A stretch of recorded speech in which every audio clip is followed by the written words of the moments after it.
Podcast City Network.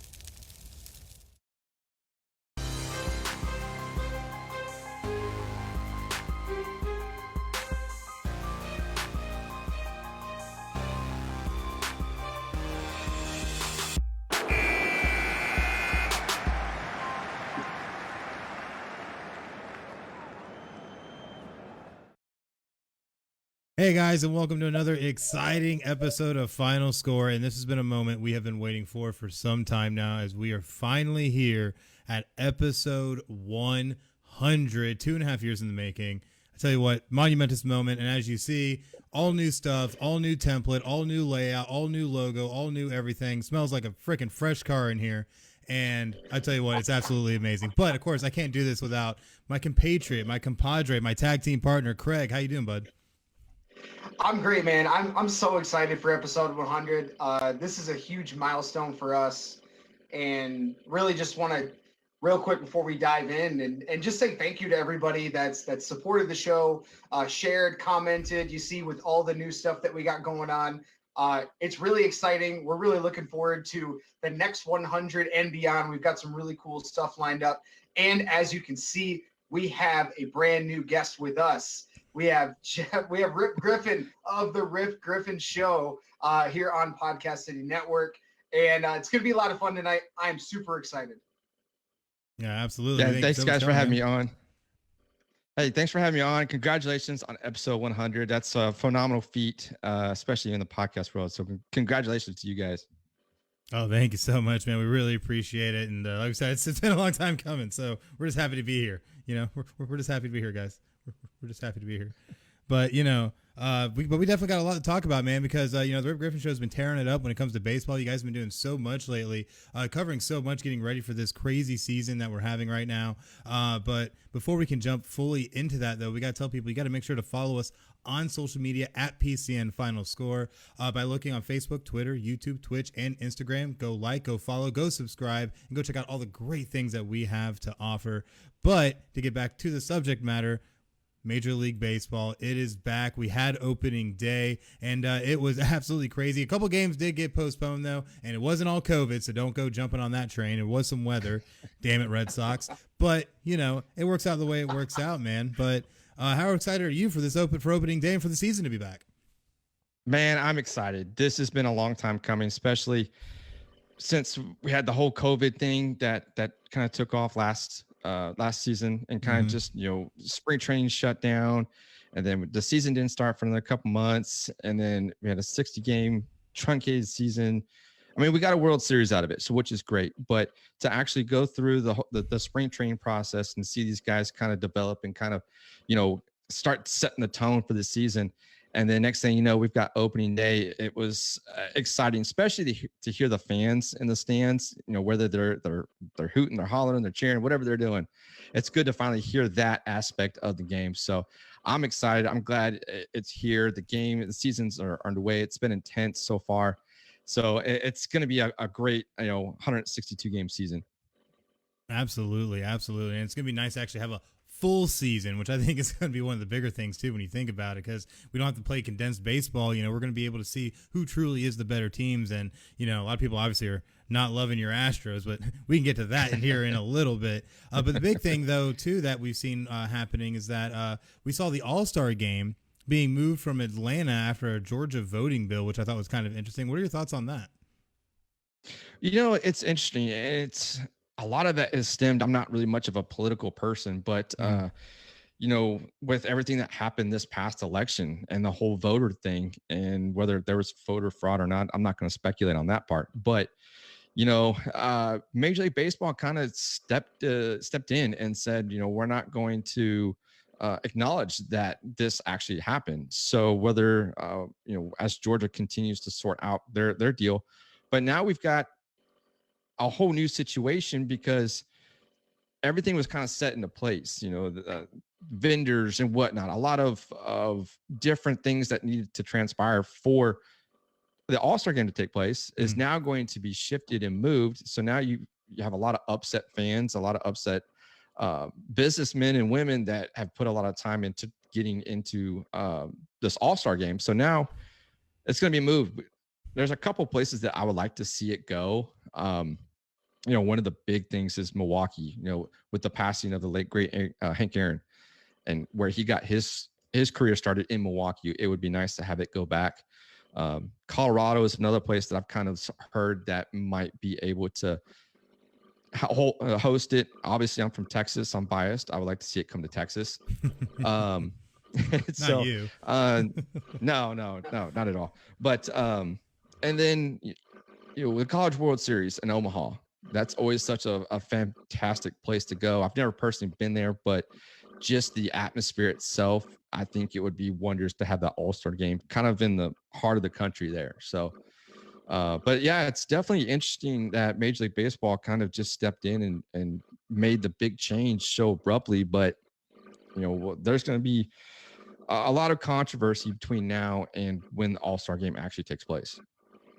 Oh yeah, for sure. So there's definitely going to be a little bit of time in between a lot of things that are going to be, because I'm sure there's a lot of probably fluid and moving parts right now with the situation, because obviously Major League Baseball probably didn't come to this decision lightly. So I'm sure there's a lot of different things in play right now. Craig, what are your thoughts on it? Yeah, I kind of looking into this, and we kind of talked about this a little bit on last week's show, but haven't really talked about anything on it further. But yeah, like you said, it was a little interesting that they swiftly kind of went in. Okay, yeah, we definitely are moving away from Atlanta.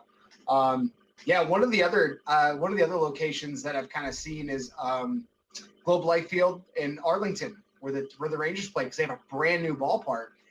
That's an opportunity too. I know Texas and Florida are kind of along in the same lines as far as like restrictions go. They're pretty similar, so I would not be surprised to see any, either one of those places, one of those states, I should say, kind of get those. It is interesting though how they quickly moved in, and Manfred was like, yeah, we're just gonna move this out.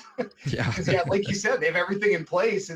It's kind of quick, but it's the kind of the shifting of the sports landscape, and we've seen this over the last couple of years, and now sports themselves are kind of getting a little bit more political, and like the political landscape's kind of starting to show through that too. I know players have been very vocal about this kind of a move too. So definitely a smart move by the MLB as far as from their overall fans and their players' sake. Players were clamoring for this, so it's kind of a smart move in my opinion for them to do that. Oh yeah, for sure. It's definitely when you're looking at it, there's gonna be a lot of options on the table, no matter how you look at it. A lot of people in the chat right now going wild for a bunch of different sites and states. Definitely a shout out though to a lot of our people in the chat. Jimmy, our meme god, always bringing us the best memes. And just to let you know, he did give us a slew of memes hours before the show that I did sneak in. So you will be inundated, and I'm so sorry, fans. It's just going to happen. It's how we do it around here. So, but no, big shout out to Jimmy as well as Cheyenne and Forrest in the chat. Thank you guys so much for joining the show, as well as Judy also in the chat. Thank you guys so much. But I think that Major League Baseball is not going to want to ponder on this. They're not going to want to sit around on this. I think this is something I think they're going to end up making probably a pretty swift decision on. And we'll get something figured out just to help quell everything before they even get to that date, because the longer you wait, the more clamoring there'll be, the more things will be said, and you might end up with something that may not be intended to begin with, because thanks media, this is what you give us these days. So it ends up being what it is. But back to the actual sport of it all though, there's so much to watch. There's so much to get into. I feel like there was so many moves in the offseason that so many teams are going to be able to think that they have some kind of advantage. But, it's why you play these games. And I guess the big things I'm asking right now is, what are the teams to watch for? What are the teams that we need to really keep an eye on this season, Rip? Well, there's actually maybe a couple of teams. And now these are teams that are still going to be kind of towards the bottom of their divisions, but you might start to see a trend upward, maybe starting this season, definitely starting next season for sure. One of the teams I'm kind of excited to watch is actually the Detroit Tigers. They've got a young core. And I'm not. Don't get excited, Craig. I know you're repping your Tigers, but it's one of those things. I want to see what Spencer Torkelson will do when he gets called up, because he's the prototypical baseball player, 5-tool. can definitely hit for average, for speed, all that good stuff that you want in your first round pick. And he's going to be one that you definitely want to watch. They've got a lot of good things, especially with the rotation, especially with Casey Mize in there. And of course, I mean, they did bring in Julio Teheran as well to kind of bolster that rotation, kind of give them a little bit more veteran presence. But it's a lot of young group of guys, but a lot of veteran presence as well. I mean, they brought in Robbie Grossman and Jonathan Scopes, is there. But Nomar Mazara is another guy that they brought in who was in Chicago and White Sox last season. But this is a core group, especially with new manager AJ Hinch at the helm. I have, I'm not, being biased because he was the manager of the Astros, but he's got a good rapport, especially with these young players, and he will get the most out of them. And I think he's going to.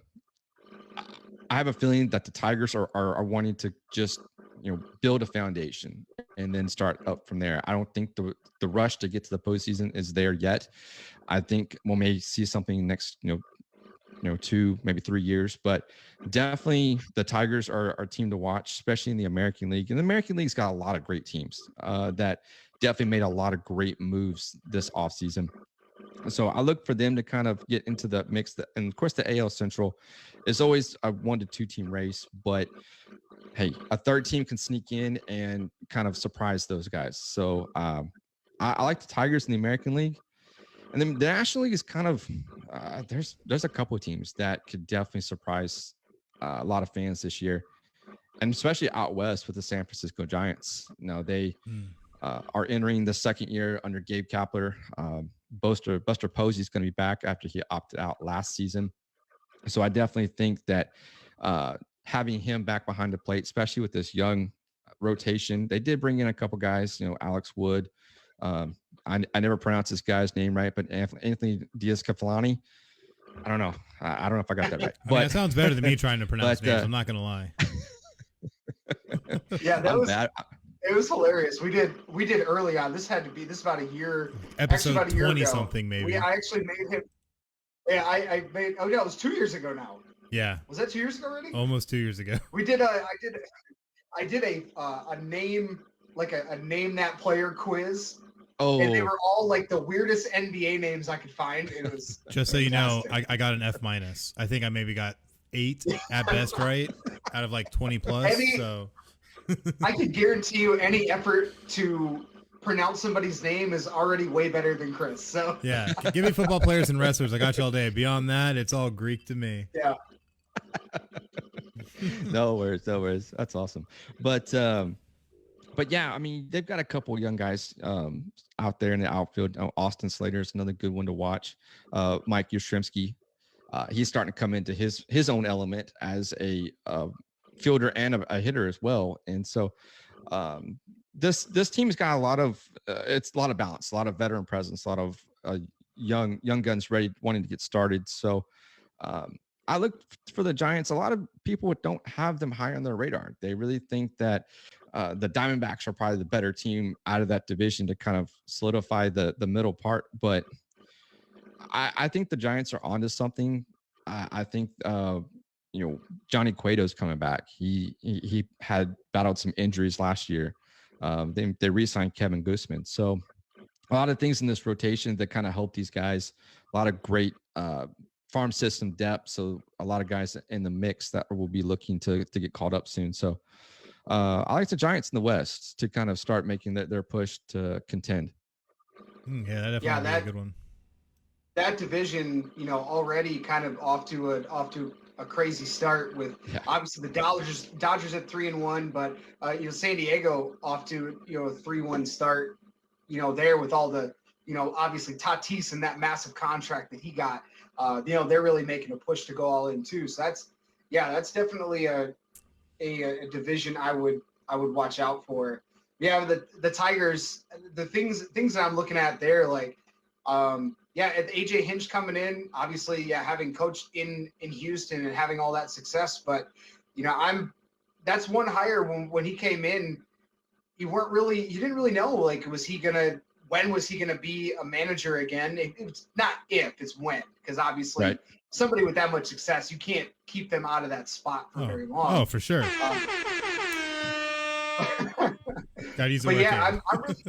I am really interested because obviously with the Tigers, this quick, massive downfall, and then, you know, a lot of guys leaving, and they're still under that Miguel Cabrera. I'm happy to see him back. Glad he got a home run in the snow, and the Red Sox couldn't play a game in a little bit of rain.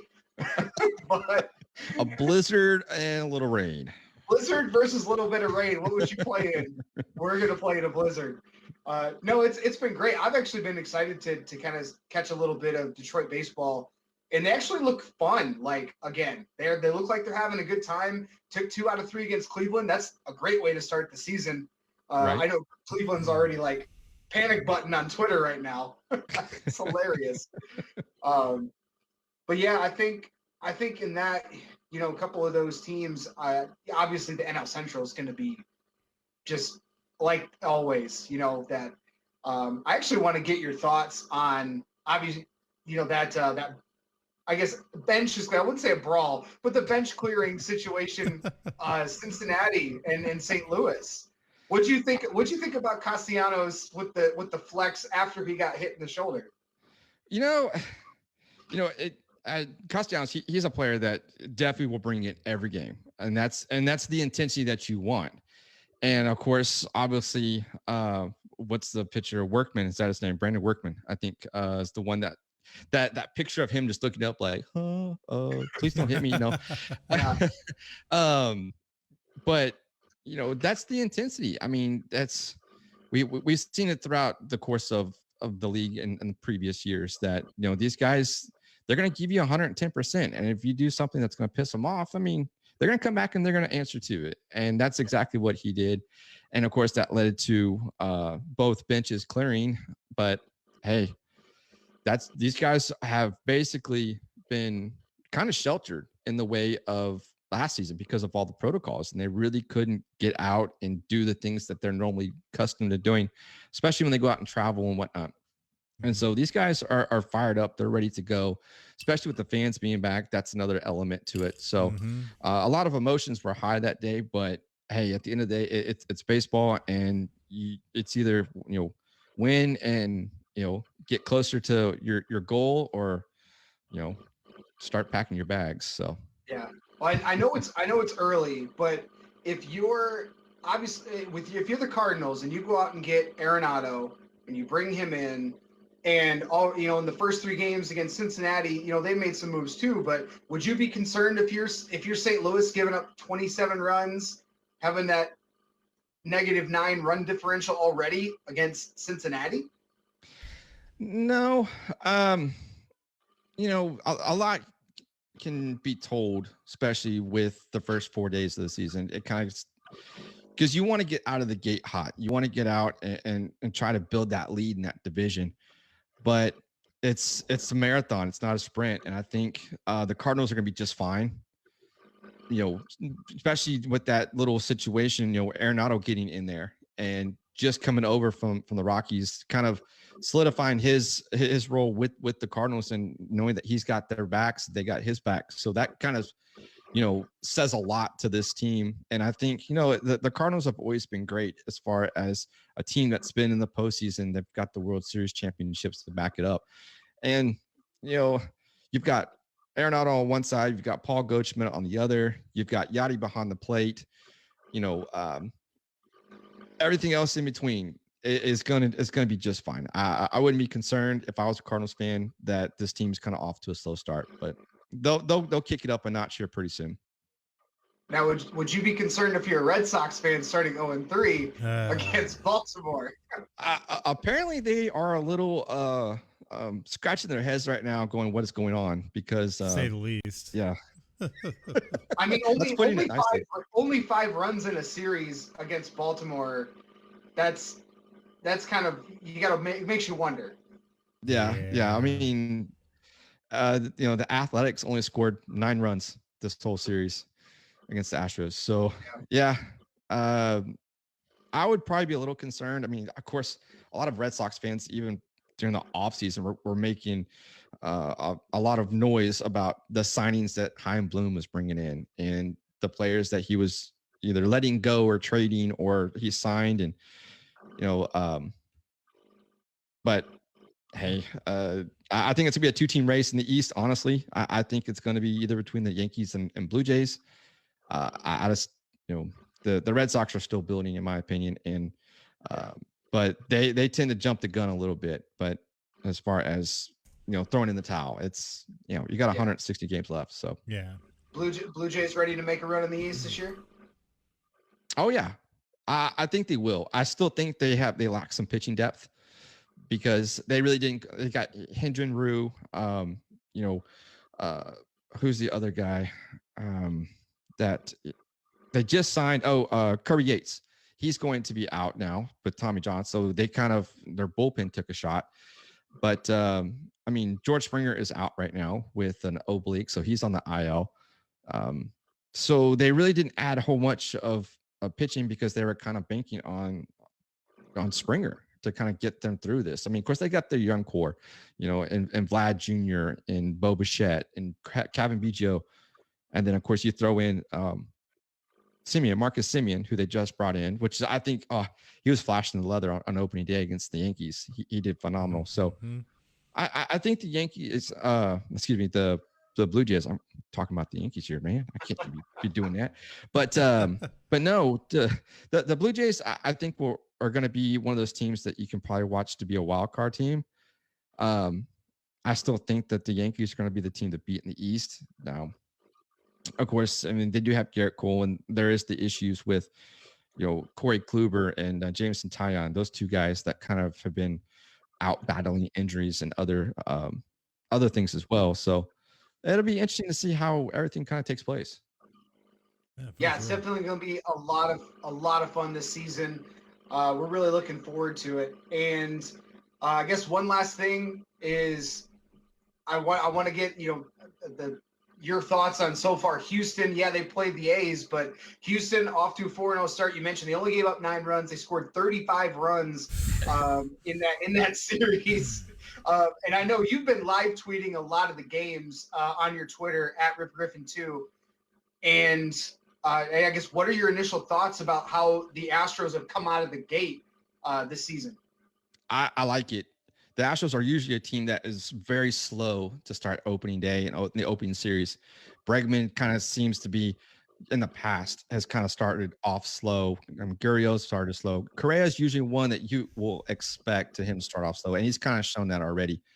But Michael Brantley is one guy that definitely solidifies this lineup. He's a key piece to how this team will do this season, and bringing him back was crucial. And I'm glad James Click was able to work that deal out. But to go out and to score 35 runs on a 4-game series, a 4-game sweep to start the season is phenomenal. The pitching has been great, especially with Zach Greinke coming out on opening day, going 6 strong innings, and didn't give up any runs, only struck out 4. The rotation is still young. I'm kind of excited to see what Jake Odorizzi will bring when he's kind of gets back into that shape, that game shape. But I'm excited. Bregman's off to a hot start. Gurriel is doing good. The lineup just seems to be producing runs. Altuve at the top. That play that he hits the shortstop Elvis Andrus and then tagged up at third and went home, that was an intense play. That was, and it was the way it worked out. It worked out beautifully because Andrus wasn't ready for it, and he was kind of on the fringe of the outfield. And then Altuve took off, and that's what these guys need. They need to have somebody like Altuve, like a Correa, that's going to be that dominant figure. And because that's what they've kind of lacked last year, was the fact that they weren't able to produce runs when runners were in scoring position. Mm-hmm. And that's what they need, and that's what they've been doing so far. And it's one of those things that they need to just keep up that intensity. And I think if they continue to do so, they're going to be one of the teams that's going to be sitting at the top at the end of the season. Absolutely. Yeah, it's going to be a really good division for sure. Rip, your latest episodes previewing all of the divisions in Major League Baseball. You can find all of those episodes on podcastcity.net/The Rip Griffin Show or at theripgriffinshow.com. You can also follow Rip. We threw that in the chat. Follow him on Twitter at RipGriffin2 and at RipGriffinShow. Rip, it's great. We're definitely looking forward to have you back to talk some more baseball later on in the season. We're really excited and really appreciate having you on for our milestone episode 100. Yes, absolutely, man. I definitely appreciate it, guys. Congratulations for episode 100. I know that's a monumental milestone there. So, great job, guys. Thank you. Thanks, Rip. We'll talk to you soon, man. Yeah, absolutely. All right, guys. Appreciate it. Oh man, definitely some great stuff. Great having Rip on the show. Just as great as it is to check out all the great content platforms, that we are on, including Podbean, Stitcher, TuneIn, iHeartRadio, Bullhorn, Player FM, YouTube, Spotify, Castbox, Google Podcasts, Apple Podcasts. That's right, we're freaking everywhere. So definitely make sure to go on any of those platforms, search PCN Final Score, one word, and give us a like, follow, and subscribe on all of those, as well as go ahead and hitting the like and subscribe buttons on this post, the like and share buttons on this post, and help us get this post out there even more so people do not miss episode 100 and the possibility that they could win a free t-shirt. You never know, man. Crazy things happen all the time. But, really great to have Rip on the show. Definitely going to be trying to have a lot more of that going forward to try and, show more content and be able to get more people on the show because, I know you guys only like our mug so much. So, we'll try to bring variety. We try to spread the fun. Yes. We definitely try to spread the fun, just like the amount of fun that's happening in the NCAA March Madness tournament with the Final Four. Because if you missed the games yesterday, it was wild. Starting with Baylor completely blasting Houston 78-59 to advance to their second ever championship game, which last time that happened, 1948 under Bill Henderson. Just to put that out there. But man, what did you think of this game? Well, Houston kept it close at like 12 all kind of thing, and then it was over. Like it just, they kept it close for the first few minutes, but just goes to show you how talented Baylor is. Like Houston's no slouch of a team. They've beaten some pretty good teams on their way, and going 28-4, even in a little bit of a weird COVID-filled season for college basketball is 28-4 is no joke. And coming out of that, coming out of that region and making it to play Baylor, but just kind of goes to show Baylor's just on a completely different level. They had 3 guys over double figures. Mitchell went for a double-double. They had 2 guys in double digits off the bench, which this team is just, I don't know how to put into words how good they're one of the best teams all of college basketball all season, and we finally got a little bit of what we wanted to see at the beginning.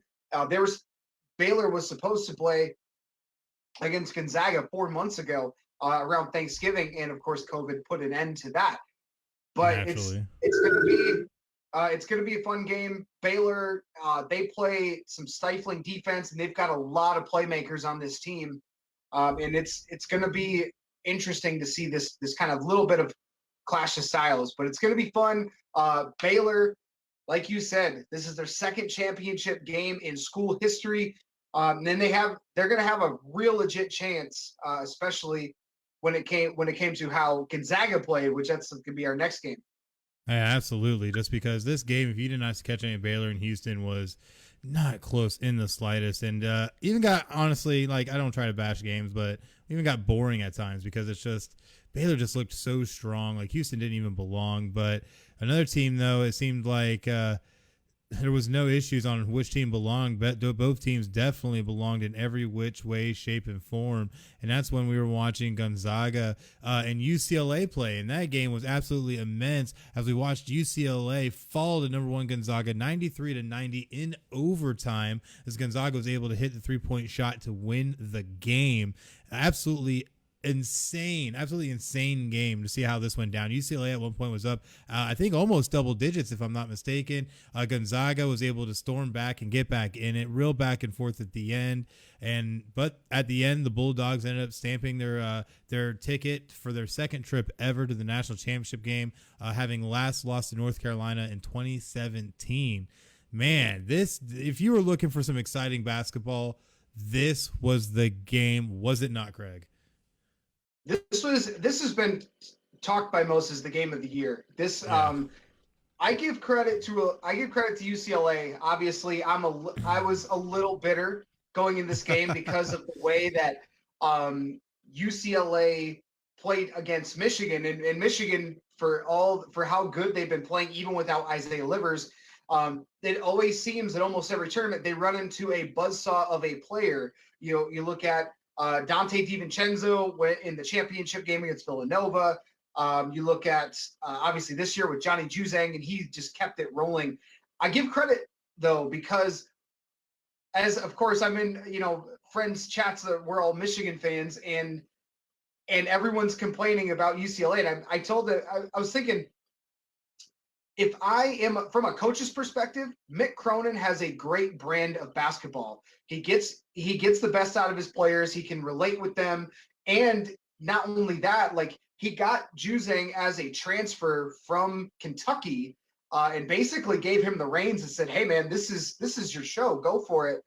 But I give them a lot of credit because UCLA came out, they play a hard style of basketball. They usually try to slow it down, and they were still, even though they scored 90, they were still walking it up the court almost every possession. They were trying to slow it down because Gonzaga wanted to go for 100, and so it seemed like they kept trying to slow it down. But UCLA, they threw their best punch. They had their best shot at knocking down Gonzaga in the first half. They let Gonzaga back in it, and then Gonzaga took the lead 45-43 at halftime. And from there, it just kind of seemed like, okay, Gonzaga's got it. They're going to run away with it in the second half. But UCLA hung around. Obviously, Juzang had 29 points. Riley, their power forward, double, 14 and 10.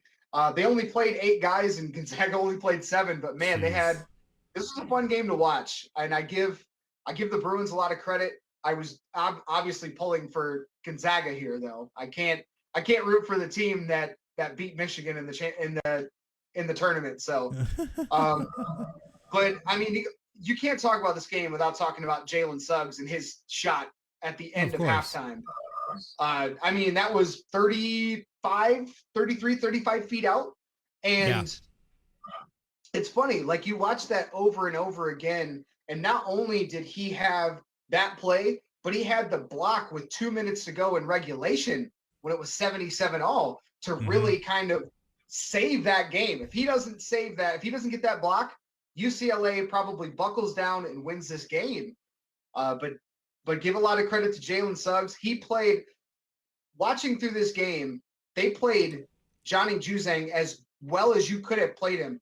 They were on his hip. Like, if he's running around a curl screen, they're just following. They rarely went under the screens because if he's open, he's going to shoot it and he's going to make it. Oh, so for sure. being able to follow him around screens, you basically have to be on his hip. And especially at the end of the second half, he had that drive. But if you watch, like, the way that Gonzaga's playing these picks, most teams, they're just going to kind of hedge very shortly, and then just kind of the big will kind of go back. But no, they were basically trapping anytime Johnny Juzang ran a pick and roll. They were basically trapping him out of that. And that's the way you got to play a guy like that. When he's their best scorer by far, you have to find ways to take him out of his rhythm, get him off his game. And they did the best they could. But UCLA, a lot of credit. They hung around, but Gonzaga did what they need to do to give themselves a shot. And how about Timmy? 25 points. Yeah. Most of his points a majority of those points in overtime. Ayayi, season high 22 points, I believe, because I know he averaged like 11 during the season. But there's a lot of things to unpack here. Oh, for sure. It was a great game. But the big thing you gotta look at is that anytime you have a team that or a game that goes into overtime, you're gonna have some crazy scoring happen. So that's one thing we always got to remember. But either way, the big thing I saw in this is that Gonzaga has looked like a team that has been on a mission all season long, that they have absolutely torn through most every single opponent they've come across. And then you come up against a UCLA team that literally not only took them to the brink, but took them into extra just to be able to get this game dealt with. And still, Gonzaga cannot be taken down. And I think that shows the resolve of this team. It shows the resolve of this coaching staff and everything that they've been through to be able to push this program to where it is now. Because if you don't know a lot about Gonzaga, honestly, before the last probably 10 or 12 years, Gonzaga was really nobody. They weren't really much of anything in the basketball world. Yeah, they might be a decent team here and there, kind of like the Notre Dames of the world in basketball, but at the end of the day, they weren't someone you were going to necessarily pick to win a national championship.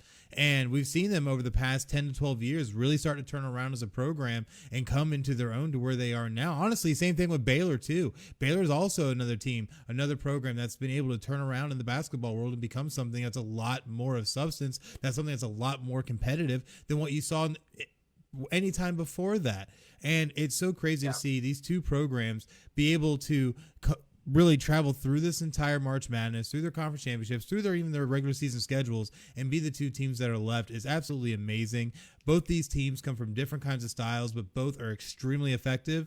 They're both extremely dangerous. And I tell you what, I'm sure as hell excited to watch this game and see who ends up coming out on top, because now we have number one Gonzaga versus number one Baylor, which is the first time top seeds have met in the championship game since 2005, which I remember that game, North Carolina versus Illinois. I watched that game, and it's crazy that we've waited this long when we thought anything could happen in this postseason. We've seen some of the biggest upsets with Oral Roberts and all kinds of stuff happen, and we still were able to somehow get two number one seeds in the championship game. So yeah, I remember that team. I was pulling for that was the year that Louisville had Francisco Garcia and David Paget and a couple of those guys. But yeah, that Illinois team is when they ran the three-headed monster of Luther Head, Darren Williams, and D Brown.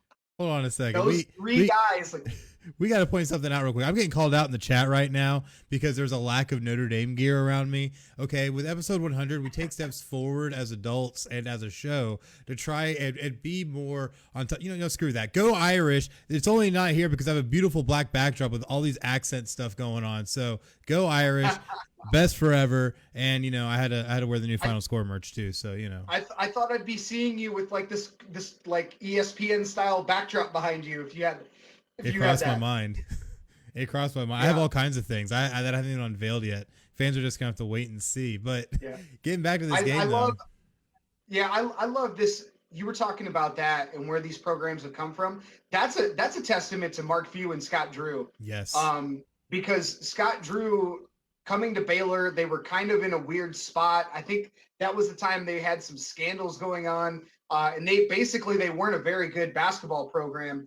And he's brought them fairly quickly, in the world of college basketball to the top of the world. Yes. And Mark Few, I give him a lot of credit for sticking to his guns here. Really, he's been there for 22, 23 years.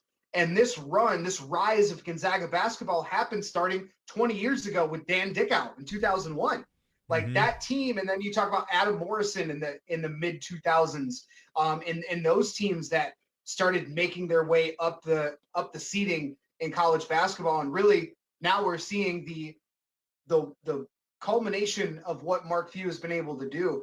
He's had the chance. I guarantee you, he's had the chance to coach at any school in the country that he wants, and he says, "No, I'm staying in Spokane. I'm building up this program," and now they have some of the best players in the country going to play for them, and now they have a chance to be undefeated. I understand they play in the West Coast Conference. I get it. Call it what you will, but they still do try to schedule big names in the non-conference. They were supposed to play Baylor earlier this year. As luck would have it, COVID derailed it. So now we're actually going to get to see it where everybody wants to see it anyway, is in the national championship. I'm super excited. I'm actually a little pissed that I got to work late tomorrow night, that I won't be able to watch all of it, but I'm really excited. I want to see how these two programs how these two teams are going to basically have just a heavyweight fight in the championship game. And this is when they draw it up. Like you said, the first time we've seen the top 2 overall seeds since 2005.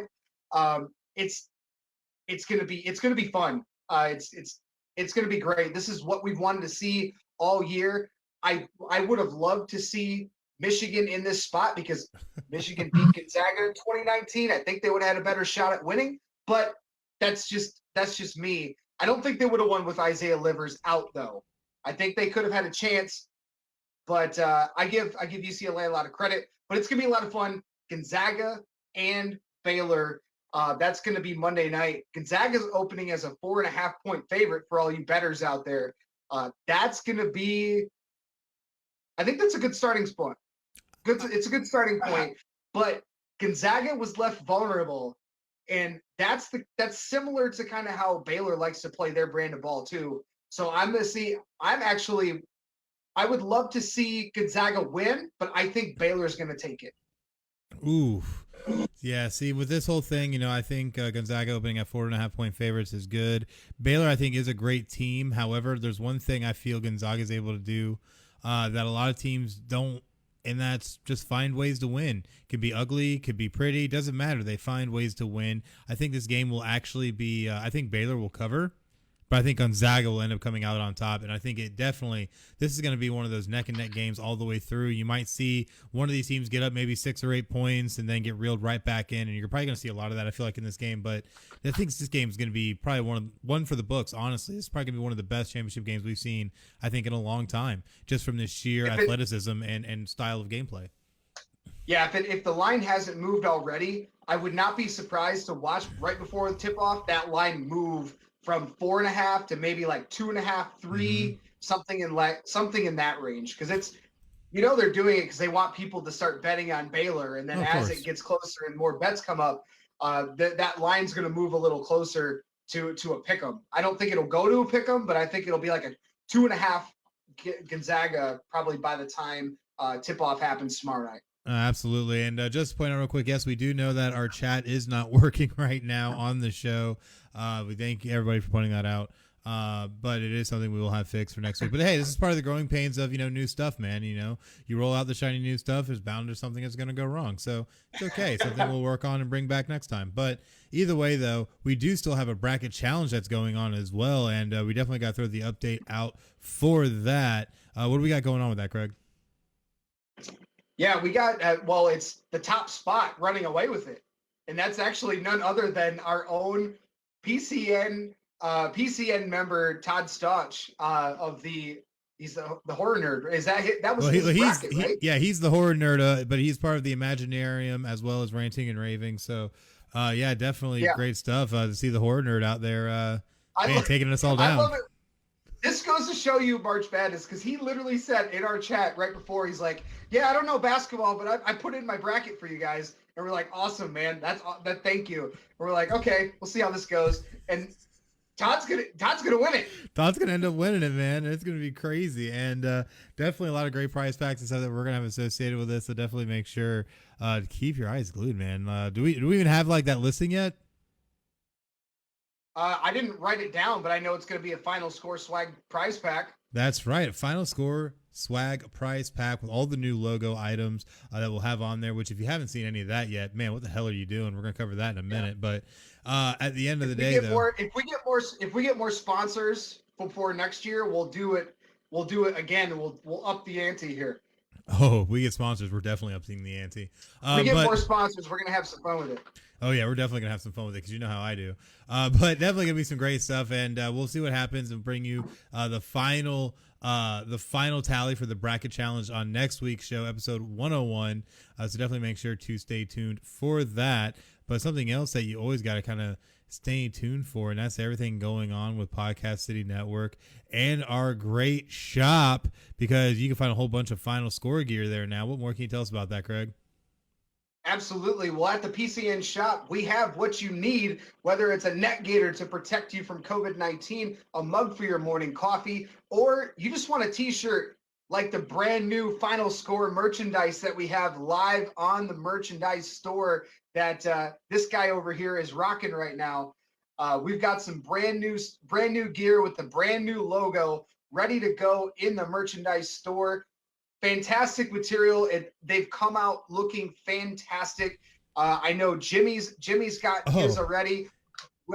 Speaking We're of working Jimmy, on ours right now. Speaking of Jimmy, though, boom, there's the picture. Jimmy already got his Final Score new logo T-shirt and has been enjoying the ever-living hell out of it from what he's been telling me.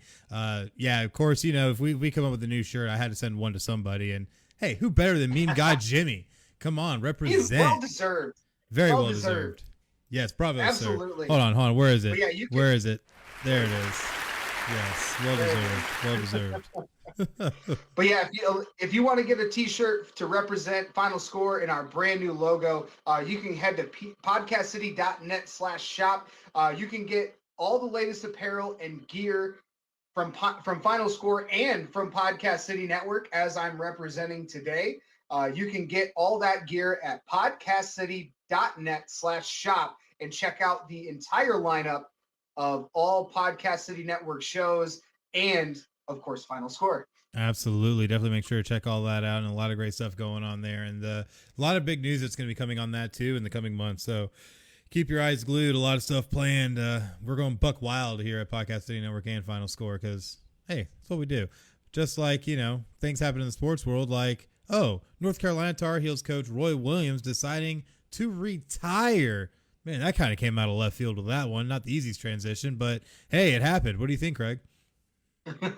I thought it was a April Fool's joke, to be honest with you, because it happened on Thursday, on April Fool's Day. I thought it was too. I thought it was, but then because I was fully expecting that when Roy Williams came out for this press conference, remember that little dance meme that he had go in the locker room? I seriously thought that's what he was gonna do. He was gonna just come in, little shimmy up to the press conference table and be like, "Gotcha, April Fools." April Fools. I'm retiring for real. Like, I'm just kidding. But he is retiring for real. As soon as he came up, you saw tears in his eyes. Like, no, don't go. But it was. Of course.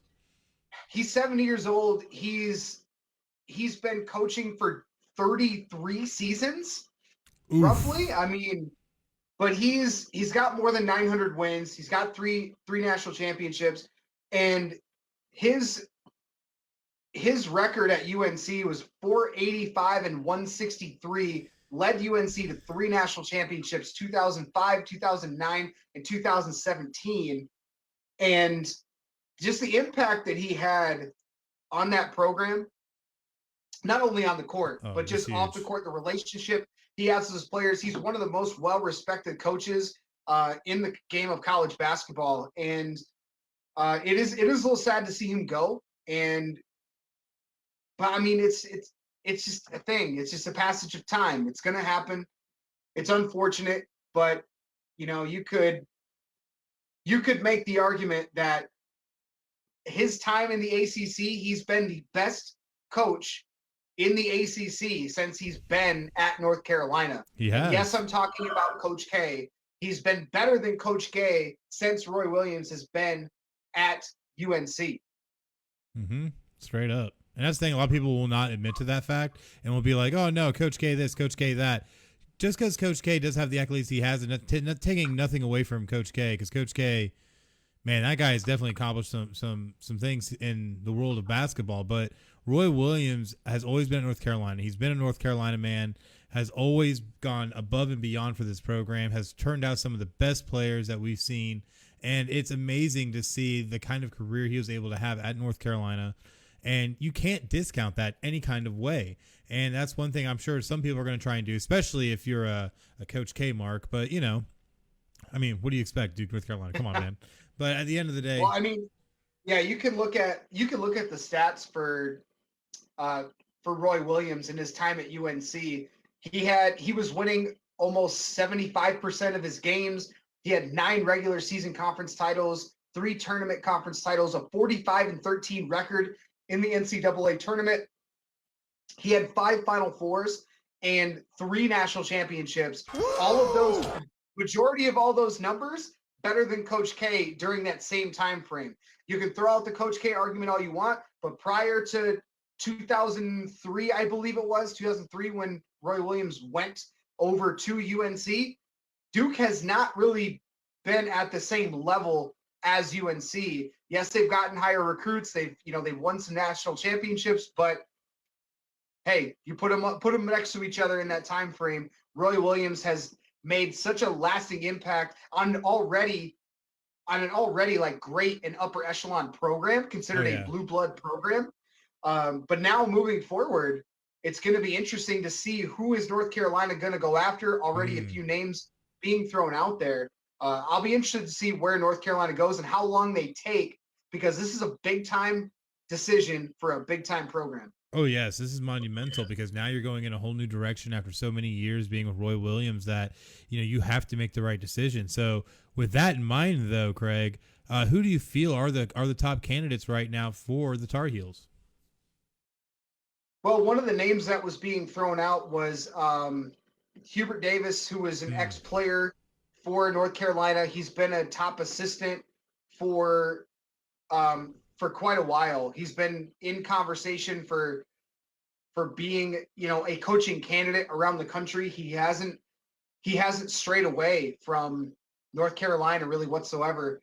So now there's that. UNC Greensboro coach Wes Miller is another name that I have seen a little bit thrown out there, but really looking forward to see any names that pop up. There's not really a lot that have come out yet, at least from what I've been able to kind of look into and find out. So I think Hubert Davis is probably the next pick, kind of going in that same line of former players that now take over at their alma maters. It's been a big trend. I know Kevin Ollie was one. He did it at UConn and then won a championship. You see that with Michigan, got Juwan Howard, and now they're also there was another school that is looking at doing the same thing. I can't remember off the top of my head. I just saw it this morning on Twitter, but I have a feeling that UNC is probably going to go that route, but we'll see. And it could be any number of people because it is a big time college program. So absolutely. And, it's going to be interesting to see how it works out. I'm sure they'll be able to find somebody that's going to be able to be a serviceable fill in, but we'll see. We've seen when you get to the precipice of these types of moments that some programs end up falling flat on their face because they don't know how to handle that situation. I feel North Carolina should be able to, but again, we'll see once they actually make the announcement of who they're hiring. But still, no matter what, though, hats off to Roy Williams and an illustrious career that he's been able to have at North Carolina. We wish you all the best in your future endeavors. Wait, did we just future endeavor Roy Williams? Anyways, at the end of the day, though, still. You just future endeavored Roy Williams. Don't do that. I did. Oh, no. Don't do it, Big John. Don't do it, Big John. Tar Heel fans are going to be coming after me in no time. But still, hats off to Roy Williams and the great career you've had. And, we would definitely wish you all the best. Just like we always wish all the best to Podcast City Network and all the great things that happen over there at our parent network, which FinalScore is a very proud member of.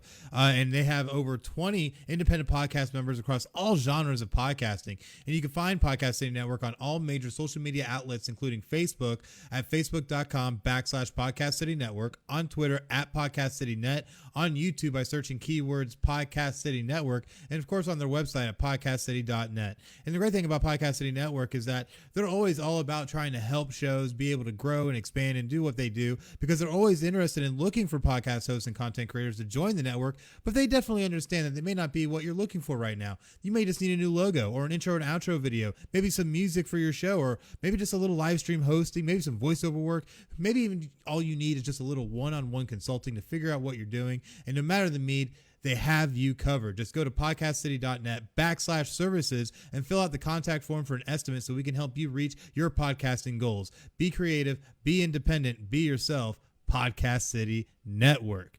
And I guess that does bring us to a pretty monumentous occasion, and that's our trivia t-shirt giveaway. That's right. We are at that point of the night. And even though our chat on air is not working, the chat is still working over on Facebook. So definitely get your keyboards ready, because this is going to be something. Man, I'm pretty pumped, because I'm not going to lie. I looked at the trivia question that you proposed, and I think this is going to be this is going to be a toughie, man. I don't know if people are going to be ready for what all is about to happen here. Well, yeah, some people may know some of it, but not everybody knows all of it. So this is going to be a lot of fun. So it's going to be in chat trivia for a brand new Final Score logo T-shirt, just like the one you see Chris sporting right now. The rules are going to be: you have to be the first person to answer the trivia question correctly in the chat, and you will be the winner and recipient of one of the hottest items on the PCN shop right now, and that is a Final Score T-shirt. So the trivia question is related to college basketball. Gonzaga is seeking to become the 5th different school to finish the NCAA basketball season as the undefeated champion. Name the other 4 schools. That's a good Name one. the other 4 schools. So Gonzaga is trying to be number 5. One of the schools has done it multiple times. That's a hint I'll give you. One school has done it multiple times. I don't care about how many times they've won it. I want to know the other 4 schools that have finished undefeated. Absolutely. So if you know those 4 schools, get it into the chat right now and win yourself a free Final Score T-shirt. And if you are the winner, what will happen is we will contact you after the conclusion of tonight's show and get your shipping and sizing information. That way we can go ahead, reach out, and be able to get that T-shirt to you, because this is going to be a really good one, man. This is going to be good, and I hope people are ready, because it's going to be awesome. I'm about to check the chat here in a second, see where we're at and things, and kind of go from there. So, and while we're waiting on that, I want to tell you about the awesome sponsor of City Limits Tap Room. You can check out the amazing City Limits Tap Room, located in beautiful DeLand, Florida, 2620 North Woodland Boulevard in DeLand. Some of their specials they have 6 days a week. They have fantastic specials to check out. And on Monday, they do all wings, or all day. They have $6 wing baskets, $5 pitchers of Yingling, Land Shark, and Busch Light. Tuesday is Guys Night, half off all wells and drafts from 7 p.m. to close. Wednesday, all day, $5 pitchers of Dealer's Choice from 2 p.m. to close, and $2 seltzers at the outside bar. Thursday is Ladies Night. They have $1 wines, wells, and drafts from 7 p.m. to close. Friday night, there's karaoke from 7 to close. And on Sunday, $13 domestic buckets and $16 import craft buckets all day long. Check out City Limits Tap Room in DeLand, Florida. Fantastic place to go watch a game, and it's a great atmosphere. It's not it's not too crowded of a facility. There's a lot of space there, especially the outdoor area. Oh, yeah. Weather's becoming nice. If you're local to the Orlando and DeLand area, definitely go check that place out. It is fantastic. Food's phenomenal. I always get like a chicken. It's like a barbecue or buffalo chicken sandwich, and it's fantastic. Oh man, I always get me the Cuban. They have one of the best Cubans that you can get in Central Florida. I feel like absolutely amazing, great staff, and Jimbo takes care of everybody real good down there. They've done a lot of renovations and a lot of upgrades as well. So definitely make sure to go down there and check it out at 2620 North Woodland Boulevard in beautiful DeLand, Florida, and tell them that the guys over here at Podcast City Network sent you. And who knows what'll happen. But we're still looking over here as we're getting ready to try and give away a T-shirt. Someone in the chat has to have an answer. I bet you if JDM was on here, he would have had it already. And then we would have told him, JDM, stop trying to steal T-shirts from people. That's not something that's nice to do. So that being said, the trivia question also, if you missed it, is now in chat as well. So again, just to reiterate, the trivia question tonight for a free Final Score T-shirt is: Gonzaga is seeking to become the 5th different school to finish the NCAA basketball season as the undefeated champion. Name the other 4 schools. That's right. Gonzaga becoming the 5th school, hopefully, to do this. Who are the other 4? Post it into the chat first response will win themselves a free Final Score new logo t-shirt that we will ship to you free of charge. All you have to do is put in the answer directly into the chat and win yourself a free t-shirt. It's really that easy, guys. Really that easy. And hopefully somebody can get it. But we'll get back to that here in a little bit, and we're going to go ahead and move on forward to meme madness, because I tell you what, I am really, really excited for this and all the crazy amounts of memes that we have, because this was curated probably within the last couple of hours before the show, just because, hey, that's how we do things sometimes. It's just how it works out. But you know what? Vince McMahon always enjoyed the show, and, he always enjoyed our old logo, but that new logo, man. That new logo's fire. So, I mean, look at how Vince likes it. Oh, it's too good, man. Too good. And, like it so much, people really do like the logo. Anybody I've shown the logo is like, oh my gosh, it's such a head turner. Even like that classic head turning meme, girl for girl, that whole thing, turn your head. And, that meme is 10 years old, and they actually, oh my God, that makes me feel old. Supposedly had the same people from that meme. It's on like somebody's wall, and they showed the same exact people 10 years later reenacting the meme. Oh wow, that's totally insane. I tell you what. But we did have our first attempt at it by Everett Lee, the host of the Everett Lee Show, saying Kansas, Villanova, Memphis, and Indiana. Sorry, sir, that is incorrect. It's so incorrect that is incorrect. That I had to use the soundboard to let you know that you are incorrect. That's okay. This t-shirt still up for grabs. Get your answer into the chat as soon as possible. But another thing you have to look at too is that when you look at something you love, your people can expand up to 55%. And when you're looking at Final Score, it might just hit 100, son. Just how it might go. Oh, we're having too much fun, man. Too much fun. But you know what? When you got to choose between the new logo and the old logo, the decision, I mean, for some, it's honestly pretty simple. I mean, I loved the old logo. I know. I designed it myself from the ground up. There's so many. I think there's like 20-something layers in that thing. You know how long it took me to make this other one? Nowhere near as long. But still, it looked great. Hit that red button, man. Hit that red button. But, sometimes your significant other may be lying in bed at night wondering what you're thinking about, when in reality, you're just thinking of how fire that new Final Score logo is. Oh, it's so funny that people really knew how long it took me to actually make this logo. They'd be like, man, wonder what would happen if you actually tried. But looking at our, if we look at our don't next sell one, yourself short. Don't sell yourself short. No, I feel You like put I in feel like some I feel like that's me aiming high, sir. I feel like that's me aiming high. And to answer your question, Everett Lee, as many tries as you like, because we're really trying to give away a T-shirt, like to the point where I have to give away this T-shirt. It may pain me, but when you're looking at our logo, and sometimes you got Magneto even asking, "Show me the best sports show." Final Score. I said the best sports show. You see our old logo. No, perfection, because it's the new logo. Final Score, baby. The sports podcast. And to answer a question, I know somebody said something about what I'm drinking on tonight. Yes, I am drinking. I'm very, flustered and nervous. This is episode 100. This is kind of a big deal for us. So, this show brought to you by Jameson Whiskey. No, but either way, though, you start looking at some of these other memes, and you notice that, man, Final Score has a new logo. Man, that means you're about to dump some dump trucks full of cash on some merch, right? Is that being too presumptuous? Maybe. But there is new Final Score merch though already in the store. Go to podcastcity.net / oh man, we already have another response / shop, and you'll be able to see some of the new Final Score merch there, including throw blankets and t-shirts, mugs for your morning coffee, and all the great stuff that we have on there. So definitely make sure to check it out. Let's see here. We did have another submission though for the t-shirt trivia giveaway. They are saying Indiana, UCLA, North Carolina, and San Francisco. I think that's a winner, sir. I think we actually have a freaking winner.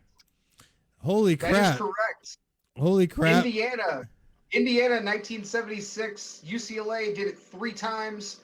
And then North Carolina in 57 and San Francisco in 1956 with Bill Russell.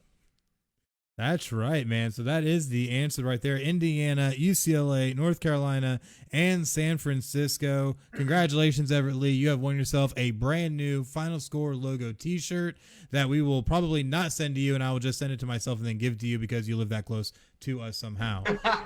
We'll just give it to you. Yeah, we'll give it just to meet you. up with you. We'll save the shipping costs. But yeah, no, congratulations, man. Awesome that we finally are able to give away a t-shirt. That's awesome. And back to me madness. Make sure to take that money and dump it towards that Final Score merch, just that Everett Lee just got for free. Definitely plenty of stuff on there. Really fun stuff. And I know I didn't get real descriptory on this next meme because we were pressed for time. But, you know, if you strike down the old Final Score, it will become more powerful than you could possibly imagine. And then when we hit episode 100, we got hit and we here, bro. Thanks, bro. Thanks. So making things happen, man. Making things happen. That's what we're all about here at Final Score. And we definitely want to thank everybody who's helped us get to this point because it definitely has not been easy. But we are here, just like Podcast City Network and your ability to join the network. What can you tell us about that, Greg? Yeah, if you've always wanted to start a podcast, but you didn't know how, you can do it here and learn how to do it here at Podcast City Network. We offer consulting services and tutorial classes to help with learning, to better expand your knowledge and grow your show. We also give access to our network of shows to help with cross-promotion, guests, and overall reach, while also becoming a part of our ever-expanding PCN community based on people helping people. The best part is there's no membership fee. So what are you waiting for? Go to podcastcity.net/join now and join the fastest growing independent podcast network around, Podcast City Network. That's right. And if we're talking about that, that means it's now time for the good old give or go. And definitely going to be an interesting one this week for episode 100.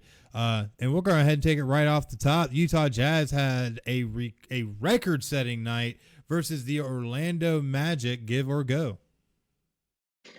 This is just bad. This is just bad whirlwind of a lot of things happening for Orlando because on this night they were already only down to maybe 7 or 8 healthy players playing against a Utah Jazz team that they're near the top of the standings in the West, and Utah breaks the record for most three-pointers in a half. They knocked down 18 first-half three-pointers on Saturday, and they easily crushed the franchise record of 14 midway through the second quarter. Mm-hmm. So just to kind of give you an idea of how that went, it's just kind of sucks that it happened to the Magic, especially the fact that they've just been going through some changes lately, but the team has been playing well under Steve Clifford, even though they basically gutted the entire team. But just to see how they got to that 18 in the first half, Donovan Mitchell went 6 for 7. Joe Ingles was 4 for 6. Jordan Clarkson hit 3. Bojan Bogdanovic hit 2. Niang hit 2. And Mie Oni hit 1 for that total of 18. But yeah, there was only 3 players in that first half that saw the floor that didn't make a three-pointer. That's how crazy it was for Utah that night. And for the Magic, hey, this is kind of just rock bottom to be down, get blown out by 30 or 38 points or something like that, or 45 points. I forget what it was. It was so bad. Bad. It was pretty rough. But on the bright side, for the Magic, on the bright side, the young players that have been coming in, Wendell Carter Jr. has actually been playing really well since he's been in Orlando. A lot of the young guys getting a lot more opportunity to play, and Chuma Okeke playing fantastic. He was player of the week last week, voted player of the week last week. So fantastic showing for him. And this is the sun is, or it's always the bright side if you want to look at it as an Orlando Magic fan. Young players. Yes, it was time for transition. There's still a couple of pieces that they need to kind of build up, but I mean, you're basically breaking it all down. Let's start over. And it's been a rough season, lots of injuries, but you put in a good core of players and you just start building through the draft. They're going to have they're in the third worst, tied for second worst record in the East at 17 wins. Oof. And they're probably going to get a pretty good draft pick.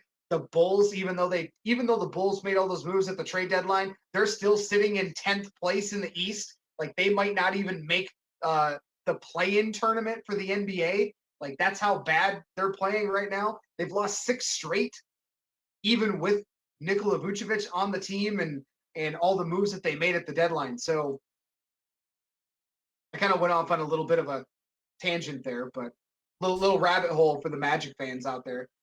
Yeah, but I'm sure they appreciate it. But the future's bright. The future's bright for the Orlando Magic. They've got a lot of really good young players.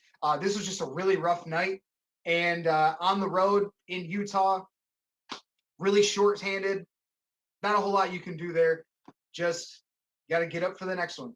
Yeah, you definitely do. And we'll definitely see what happens. And hopefully Orlando can keep it going, because this has been kind of sad, honestly, all the way around, to kind of see how that's worked out. But hey, it is what it is. But looking at our next one, I'm not even going to butcher that, so you can ask me this one. You just want me to take it too? Yeah, you know what? Just go ahead. You got this, man. LA Angels All-Star Shohei Ohtani is going to pitch and hit in the same game for the first time today against the White Sox. That game actually started at 8:30, 8 something. Mm-hmm. And I want to get an update on this game. I completely forgot to load this up first. That's what happens. So gotta love it, man. Gotta love it. Part of being part of the live. Angels are up 3-0. Shohei Ohtani batting was 1 for 2 so far, and let's see, what's his pitching numbers. He's got a this is how crazy it is. Like, this is what the Angels were hoping to get out of him, because Shohei Ohtani, when he was playing overseas in Japan, like, he was the best overall, like, player in that league by far. They brought him over because he can pitch and he can hit. Ohtani's made his 13th career pitching appearance on Sunday. So over his first 12 outings, he's got a 4.39 ERA, 2.2 strikeout to walk ratio. So he didn't pitch in 2019 because of recovering for Tommy John surgery. But he's been playing a lot of either way, but they give him a lot of rest. So they've been giving him a lot of load management in between. But this is the first time that he's been doing both. And through 4 innings, he's only allowed 1 run. Or I'm sorry, he's only allowed 1 hit. He's walked 3 batters, but he's struck out 6. So he's thrown 64 pitches through 4 innings, which isn't terrible. 39 of those being strikes. And from the plate, 1 for 3 with a hit and a home run, like solo shot. I mean, hey, I'd say that's pretty good. Yeah, it is pretty good, honestly, when you think about it. So, I mean, and the Angels are up 3-0 on the White Sox right now at home. So it's a good start for him. I don't know if they're gonna do that all the time. Like, there's no way they're really gonna do it. But here's a fun fact for Major League Baseball, especially in the AL conference, they hit with a designated hitter. So the pitcher doesn't have to come up to bat like they do in the National League. But you can actually waive your right to have a DH and allow your pitcher to bat. And that's how they allowed Ohtani to be able to bat and pitch in this game, playing for an AL team. So the risk they run is, if he doesn't do well out of the gate pitching, if they pull him, Now he's not hitting either. So it's going to be interesting. It's going to be interesting how they manage that moving forward, and how often they allow him to pitch and hit. So it's a little weird for the pitchers getting out of their rotation like that, but he's that talented of a player. What are you going to do? You got to let him do it. Exactly. And if he can bring you any kind of, discernible type of edge in that kind of fashion, you're going to do it, just because you're going to want to win games. So I'm not surprised at all that they're doing this. And hey, hats off to you if you can do it. So, but in our next topic, college basketball coaching carousel has continued, as we've seen moves with Texas and Oklahoma, all kinds of crazy stuff. Give or go. We got to touch on this. One of the ones I'm gonna touch on first is actually kind of second in our lineup. Porter Moser is leaving Loyola Chicago for Oklahoma. That happened in the last couple of days. It hasn't really been national news, which is kind of weird. The fact that Oklahoma is such a very it's a very big job, and it's one of the best jobs in the country now that North Carolina is not really wasn't really open yet at the time. But he's going to get a 6-year deal. Numbers have not been released yet. But Porter Moser, 10 years at Loyola Chicago, he was 188 and 141, which doesn't sound great, but in the last 4 years, 99 and 36. He was Missouri Valley Conference Coach of the Year in 2018, made that Final Four appearance in 2018, and of course this year's Sweet 16 appearance. Reportedly, Loyola Chicago offered a 10-year, $2.2 million per year contract with incentives to stay, like season tickets to the Cubs and higher revenues if they get higher ticket sales and all that kind of stuff. Because at smaller schools, that's something that is usually a little bit more thrown in the contract. So he turned it down. He's turned down other jobs in the past, especially after the 2018 season. But having that $2.2 million for college coaches, especially at a school like that, that's a lot of money for that school. Oh yeah. And if you look at it, like the highest paid college basketball coaches are only about $5 or $6 million. So 2.2 million in the grand scheme, that's got to be like top 40 coaching. I don't have any of those numbers in front of me, but it's got to be up in that top 40 range of highest paid coaches. And so that money to go to Oklahoma has got to be pretty good if it's a 6-year deal, and he turned down 2.2 a year with the opportunity for it to increase as the years go on. Absolutely. But that was the first big move. One that happened a little bit earlier in the week was Chris Beard. Obviously, last week on the show, we talked about Shaka Smart leaving to go to Marquette, and the Texas job opens up. Chris Beard was one of the top potential targets for Texas, and he does leave Texas Tech to go over nearby Austin. So leaves Lubbock to go to Austin. But the reason why this has been a big deal amongst college basketball fans is that Chris Beard publicly stated that he was not going anywhere and he was staying at Texas Tech. And then within 2 weeks, he leaves and goes to Texas. So wait a minute. So you're saying he Nick Saban'd it?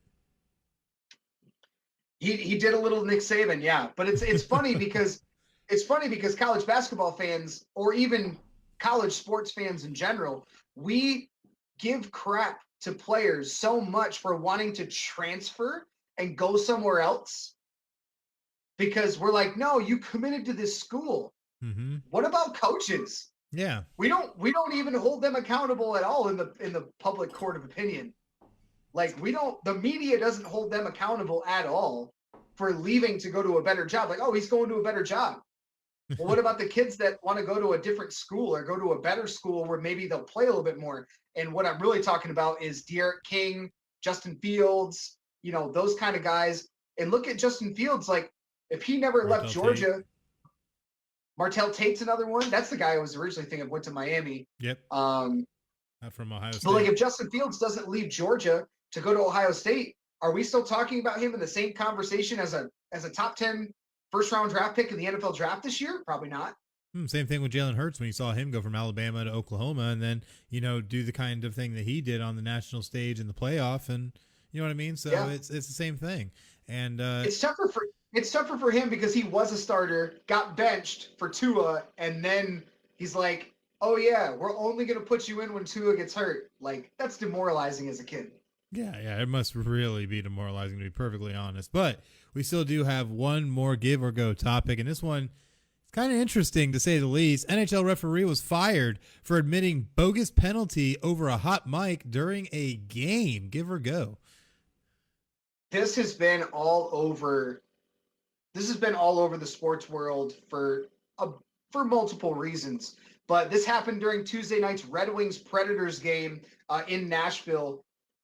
Referee Tim Peel didn't realize that his microphone was on, and he could be heard saying over a broadcast, "It wasn't much, but I wanted to get an effing penalty against Nashville early in the," and then he cut off because that was on the live broadcast Oh my goodness. before they cut to commercial. So not only did he get caught swearing on a broadcast, but he also got caught admitting that he wanted to get a penalty to the Predators. We have no one knows really know why he went out of his way, but this is something that in all of sports has been a very hot topic over at least 10 years, 10 to 15 years, about referees imposing their will on a game. Always. And NHL's really been under fire about that in general. But hopefully, we talk about other sports too, like NBA is another one that's always been, especially when Tim Donaghy's story came out a number of years ago, talking about how the NBA basically is rigged, has been rigged for the last 20 years, 30 years, however you want to put it. NFL is another one that always gets a bad rep for referees. So hopefully this will lead to some changes for the NHL. I don't know what those changes are going to look like. I don't even know how they can start approaching it, but they have to do something. Oh yeah, Like for they sure. have to do something. Obviously, you can't let a story like this leak out and then not expect some kind of repercussion from fans or like some backlash. So we'll see what the NHL decides to do. Yeah, it'll definitely be interesting to say the least, just because we have seen, like you said, these type of issues pop up before in other leagues like the NBA. But it could end up being hopefully a big wake-up call to the NHL to be able to get on top of the officiating, because as you know as well as I do, these types of things have kind of become not only expected but accepted as a natural occurrence in the sport, which I think is absolutely atrocious. And hopefully this kicks the NHL in the butt to try and actually get some of this dealt with and try to make some headway, because like we've mentioned, I think probably 50 episodes ago, I am all for robot refs, okay? I'm for robo refs going out there and being fine-tuned like the tuners on Madden and being set to be able to officiate a damn game. So, will they glitch saying. like Madden 2? Will they glitch like Madden 2? Oh man, only if it matters. But no, it's going to be interesting to see how a lot of that will work out, and hopefully NHL makes the best decision, because the biggest thing I want to see is that I want to see this create a wave in officiating across all sports to where, hey, we are not going to eat this crap, and you guys better, fall in line, because we're trying to put out a good product, and you can't do that if you're having questionable officiating. So definitely will be interesting to see how this one plays out, which of course you'll be able to find more here on Final Score at PCN Final Score on all of our social media outlets as we cover more of this going into the future, because I'm sure that this is not the last that we will hear of this topic. Just like it's not the last you're going to hear of Final Score on PodChaser. What can you tell us about that, Craig? PodChaser is your daily source for podcast discovery. Apple Podcasts is no longer the only credible place to rate and review podcasts. On PodChaser, you can follow creators, browse every podcast ever, and rate and review episodes. We are also on PodChaser. You can find us at podchaser.com, search keyword Final Score, and you can go there and give us a follow, a rating, and a review. Which now means it is time for the week ahead, and a lot of stuff going on. Of course, we also have Gonzaga and Baylor that's going to be taking place tomorrow night. It's going to be an absolutely amazing game, so definitely make sure to check that one out, as well as all of our great sports podcasts that you can find on the network, including Not a Hockey Market podcast hosted by JDM, the Nest podcast, of course, the Rip Griffin show, which we had Rip Griffin on tonight. Really great guy. Fixed Edge with S Money, and Not Your Average podcast in the 716, our newest addition to the network. We definitely love having all of them a part of the network. So definitely go check all of them out. Give them a like, give them a follow, give them a subscribe, and show them your support like you do Final Score. But we also have something else happening this week. What's starting this week, Craig? Golf fans, the Masters starts this week in Augusta. A lot of uncertainty, at least in the media, about what was going to happen with those Georgia voting laws changing, but looks like full steam ahead for the PGA and for the Masters golf tournament in Augusta, Georgia. That's going to be a lot of fun. A lot of that stuff. The first round starts Wednesday. I think Wednesday or Thursday. Thursday, actually. Thursday is going to be a lot of fun. Masters is always a great time of year. Golfers playing for the green jacket. It's going to be fun. Mm-hmm. I can't wait to watch it.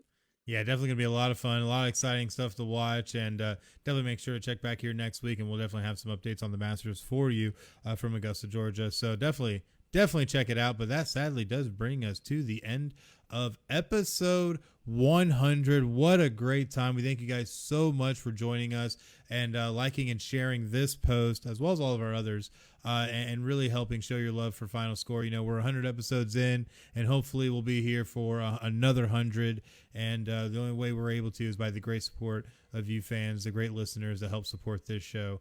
Any last words, Craig? No, happy Easter, everybody. Hopefully Yes. everyone had a happy and safe Easter. Looking forward to the national championship tomorrow, as you mentioned, and lots of fun stuff. All the lineup of shows that we have. Definitely looking forward to catching those this week. Absolutely. And of course, we're going to take care of some of our technical issues, like our active chat that we were hoping to have working for this show. We'll have it working for next week's show and get things really rocking and rolling. And our new start time of 9 p.m. You'll be able to catch us next Sunday live at 9 p.m. here on Facebook Live on our Facebook page at PCN Final Score. But until then, I'm Chris, and that's Craig, and you guys have just watched Final Score. Y'all have a great night.